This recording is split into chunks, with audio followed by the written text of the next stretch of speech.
ನೀವು ಸ್ಕ್ರೀನ್ ಮೇಲೆ ನೋಡಬಹುದು LPG ಬುಕಿಂಗ್ ನಿಯಮದಲ್ಲಿ ಬದಲಾವಣೆ ಆಗ್ತಾ ಇದೆ. ಇದು ಮೊದಲನೇ ಬದಲಾವಣೆ.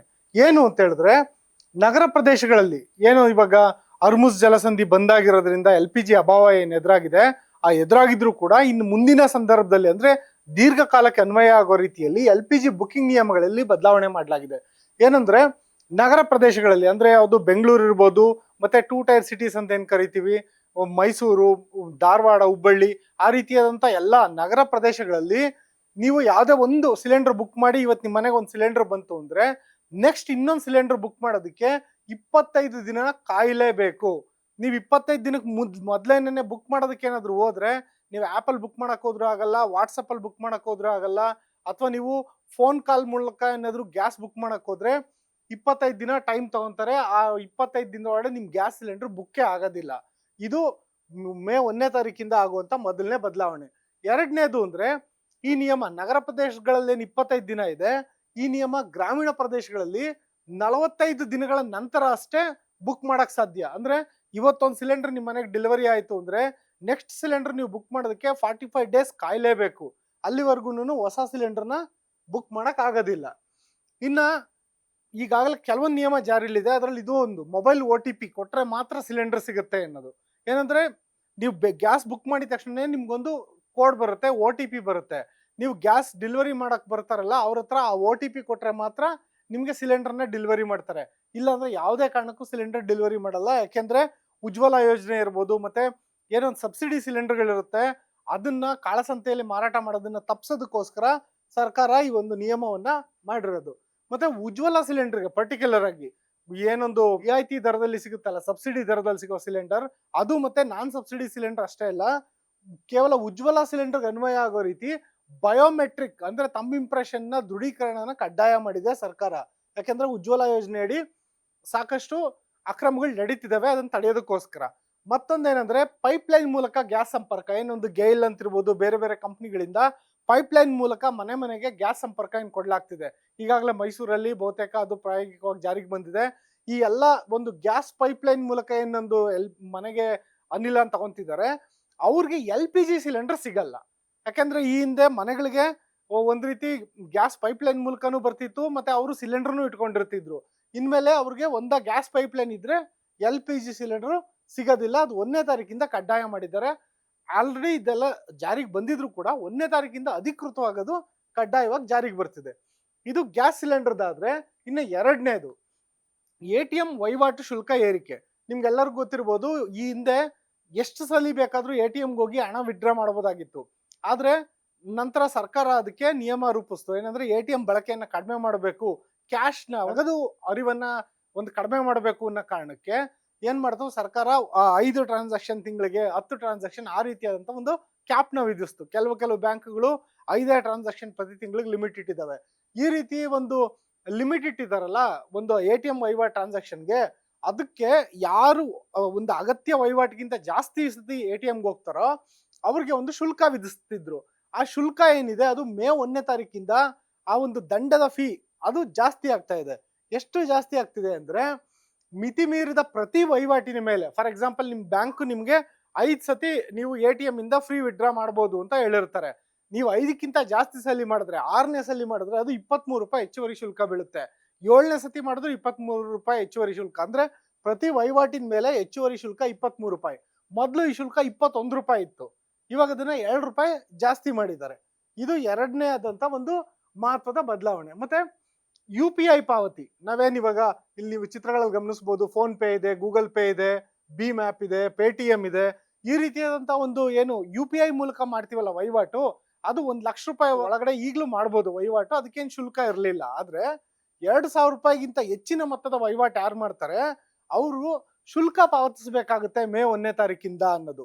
ಎಷ್ಟು ಶುಲ್ಕ ಅಂತ ಹೇಳಿದ್ರೆ, ಆ ಒಂದು ಶುಲ್ಕದ ಮೊತ್ತನ ಯಾವುದೇ ಒಂದು ಈ ಮರ್ಚೆಂಟ್ ಸೈಟ್ಗಳು ಹೇಳಿಲ್ಲ. ಫಾರ್ ಎಕ್ಸಾಂಪಲ್ ಗೂಗಲ್ ಪೇನವರು 2,000 ರೂಪಾಯಿ ಮೇಲೆ ಏನಾದ್ರು ನೀವು ಪೇಮೆಂಟ್ ಮಾಡಿದ್ರೆ 10 ರೂಪಾಯಿ ಶುಲ್ಕ ಅಂತ ಹೇಳಬಹುದು, ಗೊತ್ತಿಲ್ಲ ಎಷ್ಟು ರೂಪಾಯಿ ಶುಲ್ಕ ಹಾಕ್ತಾರೆ ಅಂತ. ಅದೇ ರೀತಿ ಫೋನ್ ಪೇನವರು ಶುಲ್ಕ ಏರ್ಬೋದು, ಇನ್ ಕೆಲವರು ಶುಲ್ಕ ಏರ್ದಾರೇನೂ ಇರ್ಬೋದು. ಹಂಗಾಗಿ ಕೆಲವು ಮರ್ಚೆಂಟ್ ಸೈಟ್ಗಳಲ್ಲಿ ಮಾತ್ರ ಸಣ್ಣ ಮಟ್ಟಿಗಿನ ಶುಲ್ಕವನ್ನ ಹಾಕ್ತಾರೆ ಅನ್ನೋ ಮಾಹಿತಿ ಇದೆ. ಹಂಗಂತ ಹೇಳ್ಬಿಟ್ಟು ಯಾವ ಮರ್ಚೆಂಟ್ ಸೈಟ್ ಅಂದ್ರೆ ಯಾವ ಗೂಗಲ್ ಪೇ ಇರ್ಬೋದು, ಫೋನ್ ಪೇ ಇರ್ಬೋದು, ಪೇಟಿಎಂ ಇರ್ಬೋದು, ಯಾರು ಎಷ್ಟು ಶುಲ್ಕ ಹಾಕ್ತಾರೆ ಅಂತ ಇದುವರೆಗೂ ಅಧಿಕೃತವಾಗಿ ತಿಳಿದು ಬಂದಿಲ್ಲ. ಇನ್ ಕೇಸ್ ಇವರು ಶುಲ್ಕ ಹಾಕೋ ಅವಕಾಶ ಇದ್ರು ಹಾಕ್ದಲೇನೂ ಇರ್ಬೋದು. ಹಂಗಾಗಿ ಕೆಲವು ಸೈಟ್ಗಳಲ್ಲಿ ಮಾತ್ರ ಸಣ್ಣ ಮಟ್ಟಿಗೆ ಶುಲ್ಕ ಏರಕ್ಕೆ ಸರ್ಕಾರ ಅವಕಾಶನ ಕೊಟ್ಟಿದೆ. ಆದ್ರೆ ಅವರು ಆ ಅವಕಾಶನ ಬಳಸ್ಕೊಂಡು ಶುಲ್ಕ ಹಾಕ್ತಾರ? ತುಂಬಾ ಶುಲ್ಕ, ಜಾಸ್ತಿ ಶುಲ್ಕ ಯಾರು ಹಾಕ್ತಾರೆ? 2,000 ರೂಪಾಯಿಗೆ 20 ರೂಪಾಯಿ ಅಂತ ಹಾಕ್ಬೋದು ಯಾರೋ ಒಬ್ರು, ಇನ್ ಕೆಲವರು 2,000 ರೂಪಾಯಿಗೆ 10 ರೂಪಾಯಿ ಅಂತ ಹಾಕ್ಬೋದು. ಒಟ್ನಲ್ಲಿ ಶುಲ್ಕ ಹಾಕೋ ಅವಕಾಶನ ಅವ್ರಿಗೆ ಕೊಟ್ಟಿದ್ದಾರೆ. ಅವರು ಶುಲ್ಕ ಹಾಕ್ತಾರೋ ಇಲ್ವೋ ಅನ್ನೋದು ಮೇ 1ನೇ ತಾರೀಕು ನಂತರ ಗೊತ್ತಾಗುತ್ತೆ. ಆದ್ರೆ ಅದು ಆ ಶುಲ್ಕ ಸಣ್ಣ ಮಟ್ಟಿಗೆ ಇರುತ್ತೆ, ಅದಂತೂನು ಪಕ್ಕ. ಮತ್ತೆ ಇನ್ನೊಂದೇನಂದ್ರೆ, ನೀವು ಫೋನ್ ನ ಬದಲಾಯಿಸಿದಾಗ, ಫಾರ್ ಎಕ್ಸಾಂಪಲ್ ನಿಮ್ದೇನೋ ಒಂದು ಫೋನ್ ಕೆಟ್ಟೋಗಿರುತ್ತೆ ಅಥವಾ ಹಳೇದಾಗಿರುತ್ತೆ, ನೀವು ಹೊಸ ಫೋನ್ಗೆ ನೀವೊಂದು ಚೇಂಜ್ ಮಾಡಿ, ಫೋನ್ ಚೇಂಜ್ ಮಾಡೋದಕ್ಕೆ UPI ಆ್ಯಪ್ನ ಹಾಕೊಂಡು ನಿಮ್ಮ ಏನೊಂದು ಸೆಟ್ಟಿಂದ ಸೆಟ್ಗೆ ವರ್ಗಾವಣೆ ಮಾಡ್ಕೊತಿರಲ್ಲ, ಅಂತ ಸಂದರ್ಭದಲ್ಲಿ ಕೂಡ ಹೆಚ್ಚಿನ ಭದ್ರತಾ ನಿಯಮಗಳನ್ನ ಅಳವಡಿಸಿದ್ದಾರೆ. ಫಾರ್ ಎಕ್ಸಾಂಪಲ್ ಏನಂದ್ರೆ, ಫೇಸ್ಬುಕ್ ಮತ್ತೆ ನೀವೇನು ಇನ್ಸ್ಟಾಗ್ರಾಮ್ನ ಲಾಗಿನ್ ಮಾಡುವಾಗ 2 ಫ್ಯಾಕ್ಟರ್ ಅಥೆಂಟಿಕೇಶನ್ ಅದು ಇದೆಲ್ಲ ಕೇಳುತ್ತಲ್ಲ, ಆ ರೀತಿಯಾದಂತಹ ಹೆಚ್ಚಿನ ಭದ್ರತಾ ಕ್ರಮಗಳನ್ನ ಹಾಕಿದ್ದಾರೆ. ಆದ್ರೆ ಈ ರೀತಿ ಫೋನ್ ಟು ಫೋನ್ ಚೇಂಜ್ ಮಾಡಿದಾಗ ಅದಕ್ಕೆ ಶುಲ್ಕ ವಿಧಿಸ್ತಾರೆ ಅಂತ ಎಲ್ಲೂ ಇಲ್ಲ, ಶುಲ್ಕ ವಿಧಿಸೋ ಚಾನ್ಸಸ್ ಇಲ್ಲ. ಆದ್ರೆ 2,000 ರೂಪಾಯಿಗಿಂತ ಜಾಸ್ತಿ ಏನಾದ್ರು ವಹಿವಾಟು ಮಾಡಿದ್ರೆ ಅದಕ್ಕೆ ಶುಲ್ಕ ವಿಧಿಸುವಂತ ಸಾಧ್ಯತೆ ಇದೆ. ಇನ್ನೊಂದು 4ನೇದು ನೋಡೋದಾದ್ರೆ, ಕ್ರೆಡಿಟ್ ಕಾರ್ಡ್ ಬಿಲ್ಲಿಂಗ್. ಏನಂದ್ರೆ, ಯಾವಾಗ ನಾವು ಒಂದು ಕ್ರೆಡಿಟ್ ಕಾರ್ಡ್ ಪರ್ಚೇಸ್ ಮಾಡ್ತೀವಲ್ಲ, ಆ ಕ್ರೆಡಿಟ್ ಕಾರ್ಡ್ಗೆ ಬಿಲ್ಲಿಂಗ್ ಡೇಟ್ ಅವ್ರು ಹೇಳ್ತಾರೆ. 10ನೇ ತಾರೀಕುವರೆಗೂ ನೀವೇನು ಪರ್ಚೇಸ್ ಮಾಡ್ತೀರೋ ಆ 10ನೇ ತಾರೀಕುವರೆಗೂ ಪರ್ಚೇಸ್ ಮಾಡಿದ್ದಕ್ಕೆ ನೆಕ್ಸ್ಟ್ 20ರಿಂದ 30ನೇ ತಾರೀಕು ಒಳಗಡೆ ನೀವು ಹಣ ಪಾವತಿ ಮಾಡಬೇಕು, ಅಥವಾ ಒಂದು 28 ದಿನಗಳ ಬಳಿಕ ಹಣ ಪಾವತಿ ಮಾಡಬೇಕು ಅಂತ ಒಂದು ಬಿಲ್ಲಿಂಗ್ ಸೈಕಲ್ ಇರುತ್ತೆ. ನೀವು ಯಾವ ಕ್ರೆಡಿಟ್ ಕಾರ್ಡ್ ತಗೊಂತೀರೋ ಅವಾಗ ಬಿಲ್ಲಿಂಗ್ ಸೈಕಲ್ ಅಂದ್ರೆ ಬಿಲ್ಲಿಂಗ್ ಡೇಟ್ ನ ನೀವೇ ಫಿಕ್ಸ್ ಮಾಡ್ಬೋದು. ಫಾರ್ ಎಕ್ಸಾಂಪಲ್, ನಿಮ್ಗೆ 5ನೇ ತಾರೀಕು ಸಂಬಳ ಆಗ್ತಿದೆ ಅನ್ನೋದಾದ್ರೆ, ನೀವು ಸೇಫರ್ ಸೈಡ್ ಇರ್ಲಿ ಅಂತ ಹೇಳ್ಬಿಟ್ಟು 10ನೇ ತಾರೀಕು ನನ್ನ ಬಿಲ್ಲಿಂಗ್ ಸೈಕಲ್ ಎಂಡ್ ಆಗೋ ತರ ಇರ್ಲಿ ಅಂತ ಹೇಳ್ಬಿಟ್ಟು ಫಿಕ್ಸ್ ಮಾಡೋ ಅವಕಾಶ ಇದೆ. ಈ ರೀತಿ ಫಿಕ್ಸ್ ಮಾಡೋ ಅವಕಾಶ ಇದೆಯಲ್ಲ, ಇದನ್ನ ಈ ಬಿಲ್ಲಿಂಗ್ ಸೈಕಲ್ ನ ನೀವು ಕ್ರೆಡಿಟ್ ಕಾರ್ಡ್ ನ ತಗೊಳುವಾಗ ಒಂದೇ ಸತಿ ಮಾಡಕ್ ಸಾಧ್ಯ, ಪದೇ ಪದೇ ಬಿಲ್ಲಿಂಗ್ ಸೈಕಲ್ ಚೇಂಜಸ್ ಮಾಡಕ್ಕೆ ಸಾಧ್ಯ ಇಲ್ಲ ಅನ್ನೋ ನಿಯಮ ಮೇ 1ರಿಂದ ಜಾರಿ ಆಗ್ತಾ ಇದೆ. ಜೊತೆಗೆ ಲೇಟ್ ಪೇಮೆಂಟ್ ಅಂದ್ರೆ, ನೀವು ಆ ಬಿಲ್ಲಿಂಗ್ ಡೇಟ್ ಏನಿರುತ್ತೆ ಅದನ್ನ ಮೀರಿ ಏನಾದ್ರೂ ಕ್ರೆಡಿಟ್ ಕಾರ್ಡ್ ನ ಬಿಲ್ ಪೇ ಮಾಡ್ದಲೇ ಇದ್ರೆ, ಮೊದಲು 15% ವರೆಗೂ ಶುಲ್ಕ ವಿಧಿಸ್ತಾ ಇದ್ರು, ಇವಾಗ ಅದನ್ನ 20% ಏರಿಕೆ ಆಗುತ್ತೆ. ಅಂದ್ರೆ 100 ರೂಪಾಯಿ ನೀವು ಕ್ರೆಡಿಟ್ ಕಾರ್ಡ್ ಇಂದ ಬಾಕಿ ಉಳಿಸ್ಕೊಂಡಿದ್ರೆ 120 ರೂಪಾಯಿ ಕಟ್ಬೇಕಾಗುತ್ತೆ. ಇದು ಮೇ 1ರಿಂದ ಜಾರಿಗೆ ಬರ್ತಿರೋಂಥ ನಿಯಮ. ಇನ್ನ 5ನೇದು ಏನಂದ್ರೆ, ಇದು ಅತ್ಯಂತ ಗಂಭೀರವಾದ ವಿಚಾರ. ಏನಂದ್ರೆ, ಇಂಧನ ಬೆಲೆ ಏರಿಕೆ ಸಾಧ್ಯತೆ. ಈ ಹಿಂದೆನೂ ಕೂಡ ನಿಮ್ಮ ಗ್ಯಾರಂಟಿ ನ್ಯೂಸ್ ನಲ್ಲಿ ಈ ಕುರಿತಾಗಿ ನಾವು ಸಮಗ್ರವಾದ ಒಂದು ವಿಡಿಯೋನ ಮಾಡಿದ್ವಿ, ನೀವು ಗಮನಿಸಿರ್ಬೋದು. ಈ ಹರ್ಮುಜ್ ಜಲಸಂಧಿ ಮುಚ್ಚಿದ ಪರಿಣಾಮ ಕಚ್ಚಾ ತೈಲ ಬೆಲೆ ಅಂತೂ ಗಗನಕ್ಕೇರಿದೆ. ಎಷ್ಟು ಮಟ್ಟಿಗೆ ಅಂದ್ರೆ, ಫೆಬ್ರವರಿ 28ಕ್ಕೆ ಯುದ್ಧ ಆರಂಭ ಆಗಕ್ಕೆ ಮೊದಲು ಸುಮಾರು $60 ಇತ್ತು ಒಂದು ಬ್ಯಾರೆಲ್ ಕಚ್ಚಾ ತೈಲದ ಬೆಲೆ. ಆದ್ರೆ ಇವಾಗ ಅದು $120, ಅಂದ್ರೆ ಆಲ್ಮೋಸ್ಟ್ ಡಬಲ್ ಆಗಿದೆ. ಆದ್ರೂ ಕೂಡ ದೇಶದಲ್ಲಿ ಒಂದು ಪೆಟ್ರೋಲ್ ಮತ್ತೆ ಡೀಸೆಲ್ ಬೆಲೆ ಏರಿಕೆ ಮಾಡಿಲ್ಲ. ಕೇಂದ್ರ ಸರ್ಕಾರ ಕಳೆದ ಒಂದು 15 ದಿನದಿಂದ ಏನ್ ಮಾಡ್ತು, ಈ ರೀತಿ ಕಚ್ಚಾ ತೈಲ ಬೆಲೆ ಏರಿಕೆ ಆಗಿರೋ ಹಿನ್ನೆಲೆಯಲ್ಲಿ ರಿಫೈನರಿಗಳಿಗೆ ತೊಂದರೆ ಆಗಬಾರ್ದು ಅನ್ನೋ ಕಾರಣಕ್ಕೆ ಪ್ರತಿ ಲೀಟರ್ ಪೆಟ್ರೋಲ್ ಡೀಸೆಲ್ ಮೇಲೆ 10 ರೂಪಾಯಿ ಅಬ್ಕಾರಿ ಸುಂಕ ವಿಧಿಸ್ತಾ ಇತ್ತು. ಆ ಅಬ್ಕಾರಿ ಸುಂಕನ ಕಡಿತ ಮಾಡ್ತು. ಅಬ್ಕಾರಿ ಸುಂಕ ಕಡಿತ ಮಾಡಿದ ತಕ್ಷಣ 100 ರೂಪಾಯಿ ಇದ್ದಿದ್ದ ಪೆಟ್ರೋಲ್ 90 ರೂಪಾಯಿ ಆಗ್ಲಿಲ್ಲ.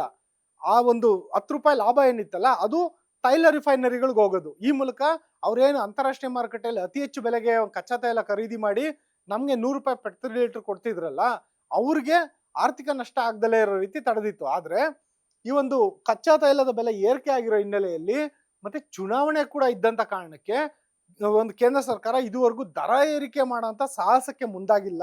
ಆದ್ರೆ ಮುಂದಿನ ದಿನಗಳಲ್ಲಿ, ಅಂದ್ರೆ ಇವತ್ತು ಲಾಸ್ಟ್ ಹಂತದ ವೋಟಿಂಗ್ ನಡೀತಾ ಇದೆ, ಇನ್ನೊಂದು 2-3 ದಿನ ಆದ್ಮೇಲೆ ಏನಾದ್ರು ಅಂದ್ರೆ ಮೇ ಮೊದಲ ವಾರದಿಂದನೇ ದರ ಏರಿಕೆ ಆರಂಭ ಆಗ್ಬೋದಾ, ಅದು ಈಗಿರುವಂತಹ ದೊಡ್ಡ ಪ್ರಶ್ನೆ. ಆದ್ರೆ ಸರ್ಕಾರ ಮಾತ್ರ ದರ ಏರಿಕೆ ಮಾಡಲ್ಲ ಅಂತಿದೆ. ಕಾಂಗ್ರೆಸ್ ಪಕ್ಷ ನೀವು ದರ ಏರಿಕೆ ಮಾಡ್ತೀರಾ ಅಂತ ವಾದಿಸ್ತಾ ಇದೆ. ಇವತ್ತು ಅಂದ್ರೆ 2ನೇ ಹಂತದ ಚುನಾವಣೆ ನಡೀತಾ ಇದೆ, ಇದು ಕೊನೆಯ ಚುನಾವಣೆ. ಈ ಒಂದು ಚುನಾವಣೆ ನಂತರ ಮೇ 4ನೇ ತಾರೀಕು ರಿಸಲ್ಟ್ ಇರುತ್ತೆ. ಆ ಮೇ 4ನೇ ತಾರೀಕು ರಿಸಲ್ಟ್ ಮುಂಚೆನೇ ಪೆಟ್ರೋಲ್ ಮತ್ತೆ ಡೀಸೆಲ್ ದರ ಏರಿಕೆ ಆದ್ರೂ ಅಚ್ಚರಿ ಇಲ್ಲ. ಸರ್ಕಾರ ಏನೋ ಇಲ್ಲ ಅಂತಿದೆ, ಆದ್ರೆ ವಿರೋಧ ಪಕ್ಷಗಳು ದರ ಏರಿಕೆ ಆಗುತ್ತೆ ಅಂತ ಹೇಳ್ತಿದೆ. ಹಂಗಾಗಿ ಏನಾಗುತ್ತೆ ಅನ್ನೋದು ಸದ್ಯಕ್ಕೆ ಕಾದ್ ನೋಡ್ಬೇಕು. ಇಷ್ಟು 5 ಪ್ರಮುಖವಾದ ಬದಲಾವಣೆಗಳು. ಇನ್ನ 6ನೇ ಪ್ರಮುಖ ಬದಲಾವಣೆ ಅಂದ್ರೆ ಇನ್ಶೂರೆನ್ಸ್ ಗಳ ಪ್ರೀಮಿಯಂ ದರ ಏರಿಕೆ ಆಗುತ್ತೆ ಅನ್ನೋದು. ಇದು ಕೂಡ ಒಂದು ಗಂಭೀರ ವಿಚಾರ. ಯಾಕಂದ್ರೆ ವಿಮಾ ಕಂಪನಿಗಳ ಒಂದು ದರ ಪರಿಷ್ಕರಣೆ ಏನಿದೆಯಲ್ಲ ಅದನ್ನ ರೆಗ್ಯುಲೇಟ್ ಮಾಡೋದು IRDAI. ಈ ಒಂದು ಸಂಸ್ಥೆ ರೆಗ್ಯುಲೇಟ್ ಮಾಡುತ್ತೆ. ಈ ಸಂಸ್ಥೆ ಇವಾಗ ದರ ಪರಿಷ್ಕರಣೆಗೆ ಅನುಮತಿಯನ್ನ ಕೊಟ್ಟಿದೆ. ಅಂದ್ರೆ ಅದರಲ್ಲೂ ಕೂಡ ಎಲ್ಲಾ ಇನ್ಶೂರೆನ್ಸ್ಗಳು ಜಾಸ್ತಿ ಆಗಲ್ಲ. ಥರ್ಡ್ ಪಾರ್ಟಿ ಇನ್ಶೂರೆನ್ಸ್ ಅಂದ್ರೆ ನೀವೇನು ಒಂದು ಕಾರ್ ಅಥವಾ ಬೈಕ್ ಇನ್ಶೂರೆನ್ಸ್ ಮಾಡಿಸ್ತೀರಾ, ಅದ್ರ ಥರ್ಡ್ ಪಾರ್ಟಿ ಇನ್ಶೂರೆನ್ಸ್ ಮಾಡಿಸ್ತೀರಲ್ಲ, ಅದ್ರದ್ದು, ಮತ್ತೆ ಟರ್ಮ್ ಇನ್ಶೂರೆನ್ಸ್ ಅಂದ್ರೆ ಪ್ರತಿ ತಿಂಗಳು 500 ರೂಪಾಯಿ 1000 ರೂಪಾಯಿ ಕಟ್ತಾ ಹೋಗೋದು. ನಿಮ್ದೇನಾದ್ರೂ ಅಕಾಲಿಕ ಮರಣ ಉಂಟಾದ್ರೆ ನಿಮ್ಮ ಕುಟುಂಬಕ್ಕೆ ಇಂತಿಷ್ಟು ಅಂತ ಮೊತ್ತ ಸಿಗುತ್ತಲ್ಲ, ಆ ತರ ಟರ್ಮ್ ಇನ್ಶೂರೆನ್ಸ್, ಅವುಗಳ ಒಂದು ಪ್ರೀಮಿಯಂ ಏರಿಕೆ ಆಗೋ ಸಾಧ್ಯತೆ ಇದೆ. ಆದ್ರೆ ಸದ್ಯದ ಮಟ್ಟಿಗೆ ಹೆಲ್ತ್ ಇನ್ಶೂರೆನ್ಸ್ ಪ್ರೀಮಿಯಂ ಏರಿಕೆ ಆಗುತ್ತೆ ಅಂತ ಸರ್ಕಾರ ಹೇಳಿಲ್ಲ. ಇದು ಒಂದು ಪ್ರಮುಖ ಬದಲಾವಣೆ. ಇನ್ನು 7ನೇದ್ ನೋಡೋದಾದ್ರೆ ಉಳಿತಾಯ ಖಾತೆಗಳ ಬಡ್ಡಿ ದರ ಏರಿಕೆ. ಇದೊಂದು ರೀತಿ ಅಂತ ಗುಡ್ ನ್ಯೂಸು ಇದೆ, ಇದ್ರೊಳಗೆ ಒಂದು ಬ್ಯಾಡ್ ನ್ಯೂಸು ಇದೆ. ಏನು ಗುಡ್ ನ್ಯೂಸ್ ಏನು ಬ್ಯಾಡ್ ನ್ಯೂಸ್ ಅಂದ್ರೆ, ಆಕ್ಸಿಸ್ ಮತ್ತೆ HDFC ಸೇರಿದಂತೆ ಹಲವು ಖಾಸಗಿ ಬ್ಯಾಂಕ್ಗಳು, ಯಾವ್ದು ಖಾಸಗಿ ವಲಯದ ಬ್ಯಾಂಕ್ಗಳಿದಾವೆ, ಅವುಗಳ ಬಡ್ಡಿ ದರದಲ್ಲಿ ಏರಿಕೆ ಆಗೋ ಸಾಧ್ಯತೆ ಇದೆ. ಅಂದ್ರೆ ಫಾರ್ ಎಕ್ಸಾಂಪಲ್ ಈಗ ಪರ್ ಆ್ಯನಮ್ ಅಂದ್ರೆ ಒಂದು ವರ್ಷಕ್ಕೆ 4% ಏನಾದ್ರು ಬಡ್ಡಿ ಕೊಡ್ತಿದ್ರೆ ನಿಮ್ ಸೇವಿಂಗ್ಸ್ ಬ್ಯಾಂಕ್ ಅಲ್ಲಿರೋ ಅಕೌಂಟ್ಗೆ, ಆ ಬಡ್ಡಿ ದರ ಒಂದು 0.25% ಅಥವಾ 0.5% ಹೆಚ್ಚಿಗೆ ಆಗೋ ಚಾನ್ಸಸ್ ಇರುತ್ತೆ. ಅದು ಬ್ಯಾಂಕ್ಗಳ ಒಂದು ನಿರ್ಧಾರಕ್ಕೆ ಬಿಟ್ಟಂತ ವಿಚಾರ. ಏರಿಕೆ ಆಗುವಂತ ಸಾಧ್ಯತೆ ಇದೆ. ಅದ್ರ ಜೊತೆನಲ್ಲೇನೆ ಉಳಿತಾಯ ಖಾತೆಗಳ ಮಿನಿಮಮ್ ಬ್ಯಾಲೆನ್ಸ್ ಕೂಡ ಏರಿಕೆ ಆಗುತ್ತೆ. ಈ ಹಿಂದೆ ಆಕ್ಸಿಸ್ ಬ್ಯಾಂಕ್ ಮತ್ತೆ HDFC ಬ್ಯಾಂಕು ನಗರ ಪ್ರದೇಶಗಳಲ್ಲಿ ಇಂತಿಷ್ಟು, ಫಾರ್ ಎಕ್ಸಾಂಪಲ್ 10,000 ರೂಪಾಯಿ ಮಿನಿಮಮ್ ಬ್ಯಾಲೆನ್ಸ್ ಇರಲೇಬೇಕು, ಗ್ರಾಮೀಣ ಪ್ರದೇಶಗಳಲ್ಲಿ 5,000 ರೂಪಾಯಿ ಮಿನಿಮಮ್ ಬ್ಯಾಲೆನ್ಸ್ ಇರಲೇಬೇಕು ಅಂತ ಏನು ನಿಯಮಗಳನ್ನ ಮಾಡಿತ್ತು, ಆ ನಿಯಮಗಳ ಪ್ರಕಾರ ಈಗ ಮಿನಿಮಮ್ ಬ್ಯಾಲೆನ್ಸ್ ಕೂಡ ಏರಿಕೆ ಆಗುತ್ತೆ. ಮಿನಿಮಮ್ ಬ್ಯಾಲೆನ್ಸ್ ಇಷ್ಟು ಇಟ್ಟಿಲ್ಲ ಅಂದ್ರೆ ಮುಂದಿನ ದಿನಗಳಲ್ಲಿ ಆ ಮಿನಿಮಮ್ ಬ್ಯಾಲೆನ್ಸ್ ಇಲ್ದಲೇ ಇರೋರಿಗೆ ದಂಡ ಬೀಳೋ ಸಾಧ್ಯತೆ ಇರುತ್ತೆ. ಮತ್ತೆ ಆ ದಂಡದ ಹೊರೆ ಕೂಡ ಜಾಸ್ತಿ ಆಗುತ್ತೆ. ನಿಮ್ಗೆ ದುಡ್ಡು ಇಟ್ಟಿದ್ರೆ ಅದ್ರದ್ದು ಏನೊಂದು ಸೇವಿಂಗ್ಸ್ ಅಕೌಂಟ್ ಅಲ್ಲಿ ಇರೋದಕ್ಕೆ ಬಡ್ಡಿ ಜಾಸ್ತಿ ಸಿಗುತ್ತೆ. ಅದೇ ರೀತಿ ಮಿನಿಮಮ್ ಬ್ಯಾಲೆನ್ಸ್ ಮೇಂಟೈನ್ ಮಾಡ್ದಲೇ ಇದ್ರೆ ಅದಕ್ಕೆ ದಂಡದ ಹೊರೆ ಕೂಡ ಬೀಳುತ್ತೆ. ಇದು ಈಗಿರುವಂತಹ ಒಂದು ಅತಿ ದೊಡ್ಡ ಜನರಿಗಿರುವಂತ ಲಾಭ ಮತ್ತೆ ನಷ್ಟ ಎರಡೂ ಕೂಡ ಇಲ್ಲಿರುವಂತದ್ದು. ನಂತರದ್ದು 8ನೇದು, ಇದೊಂದು KYC ನಿಯಮವನ್ನ ಕಡ್ಡಾಯ ಮಾಡಲಾಗಿದೆ ಎನ್ನೋದು. ಏನ್ KYC ನಿಯಮ ಅಂದ್ರೆ ನೋ ಯುವರ್ ಕಸ್ಟಮರ್. ಅದರಲ್ಲೂ ಕೂಡ ಹೂಡಿಕೆ ವೇಳೆ ಪ್ಯಾನ್ ಮತ್ತೆ ಆಧಾರ್ ಕಾರ್ಡ್ ಇವಾಗ ಕಡ್ಡಾಯ ಆಗಿದೆ. ಯಾವ ರೀತಿಯ ಹೂಡಿಕೆಗಳು ಅಂತ ನೀವು ಕೇಳೋದಾದ್ರೆ, ಮ್ಯೂಚುವಲ್ ಫಂಡ್ಗಳಿರ್ಬೋದು, SIP ಇರ್ಬೋದು, ಆ ರೀತಿಯಾದಂತ ಒಂದು ಯೂನಿಟ್ ಲಿಂಕ್ಡ್ ಹೂಡಿಕೆಗಳೇನಿದಾವೆ ಅದನ್ನ ಮಾಡಬೇಕಾದ್ರೂ ಕೂಡ ಇನ್ ಮುಂದೆ KYC ಕಡ್ಡಾಯ ಆಗಿರುತ್ತೆ. ಅಂದ್ರೆ ನಿಮ್ಮ ಪಾನ್ ಕಾರ್ಡ್ನ ಆಧಾರ್ ಕಾರ್ಡ್ಗೆ ಲಿಂಕ್ ಮಾಡಿರ್ಬೇಕಾಗುತ್ತೆ. ಒಂದ್ ವೇಳೆ ಈ ಮ್ಯೂಚುವಲ್ ಫಂಡ್ ಮತ್ತೆ SIPಗೆ KYC ಮಾಡಿಸಿಲ್ಲ ಅಂದ್ರೆ ಪ್ರೀಮಿಯಂನೇ ಕಟ್ಟಕ್ಕಾಗಲ್ಲ. ಮೇ 1ನೇ ತಾರೀಕಿಂದ ನೀವು ಪ್ರೀಮಿಯಂನೇ ಕಟ್ಟೋದಕ್ಕಾಗೋದಿಲ್ಲ. ಅದು ಒಂದನೇ ಬದಲಾವಣೆ. 2ನೇದು, ಈಗಾಗಲೇ ನಾವು ಪ್ರೀಮಿಯಂ ಕಟ್ಟಾಗಿದ್ಯಪ್ಪ, ನಾವು ಹಣ ವಿಡ್ರಾಲ್ ಮಾಡ್ಕೊಬೇಕು ಅಂದ್ರೆ ವಿತೌಟ್ KYC ಹಣ ವಾಪಸ್ ಕೂಡ ತಗೊಳಕ್ಕಾಗಲ್ಲ. ಇದೇನಕ್ಕೆ ಅಂದ್ರೆ, ಒಂದು ಇನ್ಕಮ್ ಟ್ಯಾಕ್ಸ್ ನ ಒಂದು ನಿಯಮಾವಳಿ ಏನಿದೆ ಅದನ್ನ ಕಣ್ಣು ತಪ್ಪಿಸಿ ಏನಾದ್ರೂ ಈ ರೀತಿಯಾದಂತ ಹೂಡಿಕೆಯಿಂದ ಹಣ ಹಿಂಪಡೆಯೋದು ಮತ್ತೆ ಹೂಡಿಕೆ ಮಾಡೋದು ಕಂಡು ಬಂದ್ರೆ ಅದನ್ನ ಕಡಿವಾಣ ಹಾಕೋದಕ್ಕೋಸ್ಕರ ಒಂದು ಸರ್ಕಾರ ಮಾಡಿರೋ ನಿಯಮ ಇದು. ಇನ್ನ 9ನೇದು ಏನಂದ್ರೆ ಆದಾಯ ತೆರಿಗೆ ರಿಟರ್ನ್ಸ್. ಈಗಾಗಲೇ ಮಾರ್ಚ್ 31 ಮುಗಿದ್ಮೇಲೆ ಫೈನಾನ್ಷಿಯಲ್ ಇಯರ್ ಮುಗ್ದಿದೆ. ಏಪ್ರಿಲ್ 1ರಿಂದ ಮತ್ತೊಂದು ಹೊಸ ಫೈನಾನ್ಷಿಯಲ್ ಇಯರ್ ಶುರುವಾಗಿದೆ. ಈಗಾಗಲೇ ಇನ್ಕಮ್ ಟ್ಯಾಕ್ಸ್ ರಿಟರ್ನ್ ಸಲ್ಲಿಕೆ ಮಾಡಕ್ಕೆ ಜನ ರೆಡಿ ಆಗ್ತಿದ್ದಾರೆ. ಇಂಥ ಹೊತ್ತಲ್ಲಿ ಆದಾಯ ಸಲ್ಲಿಕೆಗೆ ಒಂದು ಹೊಸ ಫೈಲಿಂಗ್ ಪೋರ್ಟಲ್ ಅನ್ನ ಮಾಡಲಾಗಿದೆ. ಆಕ್ಚುಲಿ ಈ ಪೋರ್ಟಲ್ ಈಗಾಗಲೇ ಇತ್ತು, ಇದನ್ನ ಇನ್ನೊಂದಷ್ಟು ಉನ್ನತೀಕರಣ ಮಾಡಲಾಗಿದೆ. ಏನು ಉನ್ನತೀಕರಣ ಮಾಡಲಾಗಿದೆ ಅಂದ್ರೆ, ತೆರಿಗೆ ವಿನಾಯಿತಿ ಪಡೆಯೋದಕ್ಕೆ ಇವಾಗ ಫಾರ್ ಎಕ್ಸಾಂಪಲ್ ATC-CD, ATD ಅಂತ ಏನೇನು ನಿಮ್ಮ ಇನ್ವೆಸ್ಟ್ಮೆಂಟ್ಗಳಿರುತ್ತೆ, ಅದು SIP ಇರ್ಬೋದು, ಮತ್ತೆ ಹೆಲ್ತ್ ಇನ್ಶೂರೆನ್ಸ್ ಇರ್ಬೋದು, ಅಥವಾ FD ಇರ್ಬೋದು, ಹೋಮ್ ಲೋನ್ಗಳು ಇರ್ಬೋದು, ಆ ಎಲ್ಲದ್ರ ಮೇಲೂ ಕೂಡ ತೆರಿಗೆ ವಿನಾಯಿತಿ ಪಡೆಯೋದಕ್ಕೆ ನೀವು ಈ ಒಂದು ಪೋರ್ಟಲ್ ಅಲ್ಲಿ ದಾಖಲೆಗಳನ್ನ ಅಪ್ಲೋಡ್ ಮಾಡ್ಬೇಕಾಗುತ್ತಲ್ಲ, ಈ ಅಪ್ಲೋಡ್ ಮಾಡೋ ಪ್ರೊಸೆಸ್ನ ಸುಲಭ ಮಾಡಿದ್ದಾರೆ. ಅಂದ್ರೆ ಮುಂದಕ್ಕೆ ಅದು ರೌಂಡ್ ಹೊಡಿತಾ ಕೂತ್ಕೊಂಡಿರಲ್ಲ, ಸರ್ವರ್ ಸಮಸ್ಯೆ ಅಂತ ಬರಲ್ಲ.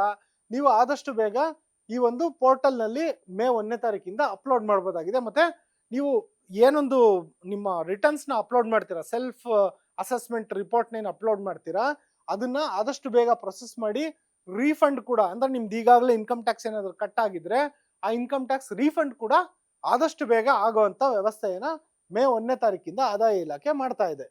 ಇನ್ನ ಕೊನೆಯದಾಗಿ 10ನೇದು ಮತ್ತೆ ಅತ್ಯಂತ ಇಂಪಾರ್ಟೆಂಟ್ ಆಗಿರೋದು, ಯಾಕೆಂದ್ರೆ ಇವತ್ತಿನ ಯುವ ಜನಾಂಗ ಏನ್ ಮಾಡ್ತಿರೋದು, ಡಿಜಿಟಲ್ ಆಪ್ ಮೂಲಕ ಲೋನ್ಗಳನ್ನ ತಗೊಂತಾ ಇರೋದು. ಅಂದ್ರೆ ಮೊಬೈಲ್ ಆಪ್ ಮೂಲಕ ಲೋನ್ಗಳನ್ನ ಪಡಿತಾ ಇದ್ರು. ಆ ಗ್ರಾಹಕರಿಗೆ KFS ನ ಕಡ್ಡಾಯ ಮಾಡಿದ್ದಾರೆ. ಏನದು KFS ಅಂತ ಹೇಳಿದ್ರೆ, ಮೊದಲಿಗೆ ಕೀ ಫ್ಯಾಕ್ಟ್ ಸ್ಟೇಟ್ಮೆಂಟ್ ಅನ್ನೋದನ್ನ ಒಂದು RBI ಏನಿದೆ ಅದು ಕಡ್ಡಾಯ ಮಾಡಿದೆ. ಏನಿದು ಕೀ ಫ್ಯಾಕ್ಟ್ ಸ್ಟೇಟ್ಮೆಂಟ್ ಅಂತ ನೀವು ಕೇಳೋದಾದ್ರೆ, ಸಾಲದ ಅಸಲು ಅಂದ್ರೆ ನೀವು ತಗೊಂತಿರೋದು ಫಾರ್ ಎಕ್ಸಾಂಪಲ್ 10,000 ರೂಪಾಯಿ ಸಾಲ ತಗೊಂತಿದ್ದೀರಾ ಅಂದ್ರೆ ಆ ಸಾಲದ ಅಸಲು ಮೊತ್ತ, ಮತ್ತೆ ಅದಕ್ಕೆ ಎಷ್ಟು ಬಡ್ಡಿ ಆಗುತ್ತೆ. ಫಾರ್ ಎಕ್ಸಾಂಪಲ್ ನೀವು ಅದನ್ನ 1 ವರ್ಷಕ್ಕೆ ತಗೊಂತಿದ್ದೀರಾ ಅಂದ್ರೆ 1 ಇಯರ್ ಟೆನ್ಯೂರ್ಗೆ ಅದು ಎಷ್ಟು ಅದಕ್ಕೆ ಬಡ್ಡಿ ಆಗುತ್ತೆ. ಮತ್ತೆ ಇನ್ನೇನಾದ್ರೂ ಇಡನ್ ಚಾರ್ಜಸ್ ಇದ್ರೆ, ಅಂದ್ರೆ ಗುಪ್ತ ಶುಲ್ಕಗಳೇನಾದ್ರೂ ಇದ್ರೆ, ಆ ಎಲ್ಲಾ ವಿವರನ ನಿಮ್ಗೆ ಯಾರು ಸಾಲ ಕೊಡ್ತಿದಾರಲ್ಲ ಆಪ್ನವರು, ಅವರು ಸಮಗ್ರವಾಗಿ ಅಲ್ಲಿ ಪ್ರಕಟಣೆ ಮಾಡಬೇಕಾಗುತ್ತೆ. ಅವ್ರೇನಾದ್ರೂ ಆ ತರ ಪ್ರಕಟಣೆ ಮಾಡ್ದಲೆ ಅದಕ್ಕೆ ನಿಮ್ಮ ಓಕೆ ಗ್ರೀನ್ ಸಿಗ್ನಲ್ ತಗೊಂಡಲೆ ಅವ್ರು ನಿಮಗೆ ಸಾಲ ಕೊಡಕ್ ಬರಲ್ಲ. ಏನಕ್ಕೆ ಈ ನಿಯಮನ ಮಾಡಿರೋದು ಅಂದ್ರೆ ಈ ಒಂದು ಆಪ್ಗಳ ಮೂಲಕ ಸಾಲದ ವಂಚನೆ ವಿಪರೀತ ನಡೀತಾ ಇದೆ, ಸಿಕ್ಕಾಪಟ್ಟೆ ಆಗಿದೆ. ಎಷ್ಟು ಮಟ್ಟಿಗೆ ಅಂದ್ರೆ 10,000 ರೂಪಾಯಿ ಸಾಲ ಕೊಟ್ಟು ನೀವು 20,000 ರೂಪಾಯಿ ವಾಪಸ್ ಕಟ್ಟಿದ್ರು ಇನ್ನು ನಿಮ್ಮದು ಅಸಲು ತೀರಿಲ್ಲ ಅಂತೇಳಿ ಅವರು ವಂಚನೆ ಮಾಡ್ತಿರ್ತಾರೆ. ಜೊತೆಗೆ ನಿಮ್ಮ ಮೊಬೈಲ್ ನಲ್ಲಿ ನಿಮ್ಮ ಕ್ಯಾಮ್ರಾ ಆಕ್ಸಸ್ ಮತ್ತೆ ನಿಮ್ಮ ಗ್ಯಾಲರಿ ಆಕ್ಸಸ್ ಎಲ್ಲ ತಗೊಂಡು ನಿಮ್ಮ ಮೊಬೈಲ್ ಅಲ್ಲಿರೋ ಫೋಟೋಗಳನ್ನ ಮತ್ತೆ ನಿಮ್ಮ ಮೊಬೈಲ್ ಅಲ್ಲಿರೋ ಚಾಟ್ಗಳನ್ನ ದುರುಪಯೋಗ ಮಾಡ್ಕೊಳ್ಳೋ ಸಾಧ್ಯತೆಗಳು ಇರುತ್ತೆ. ಆ ಎಲ್ಲಾ ಸಾಧ್ಯತೆಗಳನ್ನ ಒಡೆದಾಕ್ಬೇಕು, ಗ್ರಾಹಕರಿಗೆ ರಕ್ಷಣೆ ಕೊಡಬೇಕು ಅನ್ನೋ ಕಾರಣಕ್ಕಾಗಿ ಈ ಒಂದು ಹೊಸ ನಿಯಮಗಳನ್ನ RBI ಇವಾಗ ಮಾಡಿದೆ. ಒಟ್ನಲ್ಲಿ ಇವಿಷ್ಟು ಚೇಂಜಸ್ ಏನಿದೆಯಲ್ಲ, ಇವಿಷ್ಟು 10 ಬದಲಾವಣೆಗಳು ಮೇ 1ನೇ ತಾರೀಕಿಂದ ಆಗ್ಲಿದೆ. ಈ ಬದಲಾವಣೆಗಳು ಕೆಲವೊಂದು ಕ್ರಾಂತಿಕಾರಕ ಬದಲಾವಣೆಗಳು ಅಂತ ಹೇಳ್ಬೋದು. ಇನ್ನು ಕೆಲವು ಒಂದು ರೀತಿಯಾದಂತ ಗ್ರಾಹಕರ ಜೋಬಿಗೆ ಕತ್ತರಿ ಹಾಕೋಂಥದ್ದು ಇರ್ಬೋದು. ಇನ್ನು ಕೆಲವು ಜನಕ್ಕೆ ಒಂದು ರೀತಿ ರಿಲೀಫ್ ಕೊಡುವಂಥದ್ದು ಮತ್ತೆ ಸಾಕಷ್ಟು ಬದಲಾವಣೆಗಳು ಒಂದು ರೀತಿಯಾದಂತಹ ಒಂದು ಸುಧಾರಣಾತ್ಮಕವಾದಂತಹ ಬೆಳವಣಿಗೆಗಳು ಕೂಡ ಆಗಿದಾವೆ.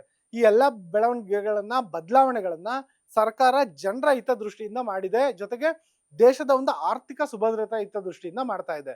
ಈ ವಿಚಾರವಾಗಿ ಏನಾದ್ರೂ ಕುಂದುಕೊರತೆಗಳಿದ್ರೆ ಆಯಾ ವಿಭಾಗಗಳಿಗೆ ಸಂಪರ್ಕ ಮಾಡಿ ಜನ ತಮಗೆ ಬೇಕಾದಂತ ಪರಿಹಾರ ಪಡ್ಕೊಬಹುದಾಗಿದೆ. ವೀಕ್ಷಕರ, ಇದು ಇವತ್ತಿನ ಎಕ್ಸ್ಪ್ಲೈನರ್. ಗ್ಯಾರಂಟಿ ನ್ಯೂಸ್, ಸುದ್ದಿ ಖಚಿತ, ನ್ಯಾಯ ನಿಶ್ಚಿತ.